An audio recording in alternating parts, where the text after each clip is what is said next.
Army chief general Asim Munir चयो आहे त पाकिस्तानी अवाम ऐं महिमाननि जे दुश्मन मुकमल ख़ात्मे ताईं जंग विड़ी वेंदी। यकीनी बणायो वेंदो त पाकिस्तान जी ख़ुशहाली में किरदार अदा कंदड़ हर परडेही ख़ासि तौर चीनी शहरी पाकिस्तान में महफ़ूज़ रहे। पाकिस्तान दुश्मननि हिक भेरो ॿीहर रियासत जी अमलदारी ऐं अवाम जे सब्र जो ग़लति अंदाज़ो लगायो आहे। आख़िरी साह ताईं दहशतगर्दी जो मुक़ाबिलो पंहिंजी पूरी ताक़त सां कयो वेंदो। वज़ीर आज़म शहबाज शरीफ़ सां army chief general Asim Munir जी मुलाक़ात, सिक्योरिटी सूरत हाल ते ॻाल्हियूं।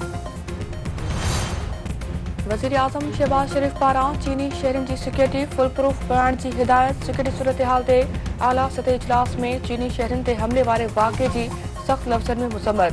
वज़ीर आज़म जो चवणु आहे त हुकूमत वाक़े जी आला सतही जांच करे ज़िम्मेवारनि ऐं मददगारनि खे इबरतनाक सज़ा ॾींदी।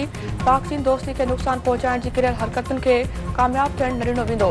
सीपेक जे दुश्मननि हिक भेरो ॿीहर बुज़दिलाणी हरकत कई। दुश्मन पंहिंजे नापाक इरादनि में कॾहिं बि कामयाब नथो थी सघे।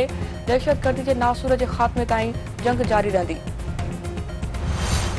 हुकूमत पारां बिशाम में चीनी शहरनि ते हमले जी जांच लाइ GIT जोड़ण जो ऐलान। सुद समा वारे वफ़ाक़ी वज़ीर अता ताट जो चवणु आहे त हू पंहिंजो ऐं चीन जहिड़े मज़बूत दोस्त जो दिफ़ा करणु ॼाणनि था। दहशतगर्दी जे मुकमल ख़ात्मे लाइ हुकूमत पूरी तरह पुरज़म आहे। पाक चीन लाज़वाल दोस्ती हमेशह क़ाइमु रहंदी। हर ॾुखे वक़्त में ऐं आलमी फ़ॉर्मनि ते चीन पाकिस्तान जी भरपूर मदद कई आहे। बिशाम में चीनी शहरनि ते अफ़सोसनाक हमले जी फौरी बाद वज़ीर आज़म चीनी सिफ़ारतखाने जो दौरो कयो। वज़ीर आज़म वाक़े जी सख़्त लफ़्ज़नि में मुस्तबद ऐं चीनी इख़्तियारनि सां क़ीमती जानियूं ज़ाया थियण ते ताज़ियत कई। बिशाम वाक़े जी जांच लाइ GIT जोड़ी वेंदी, जेका मुकमल जांच कंदी।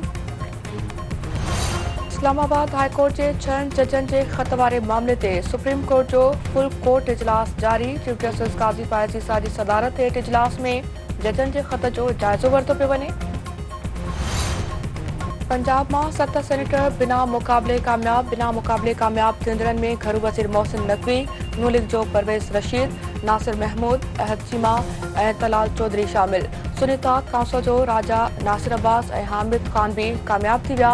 टेक्नोक्रेट जी सीट ते मुस्तफ़ा रमदे पंहिंजा काग़ज़ वापसि वरिता।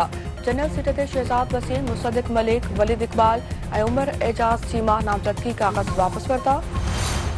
बलोचिस्तान में सियासी पार्टियुनि सेनेट चूंड ते इत्तिफ़ाक़ करे वरितो। सूबे में इत्तिफ़ाक़ राय सां सेनेटर चूंडण जो फ़ार्मूलो ते नून लीग ऐं PP खे 3, JUI खे 2, BAP, नेशनल पार्टी ऐं ANP खे हिक सीट मिलंदी।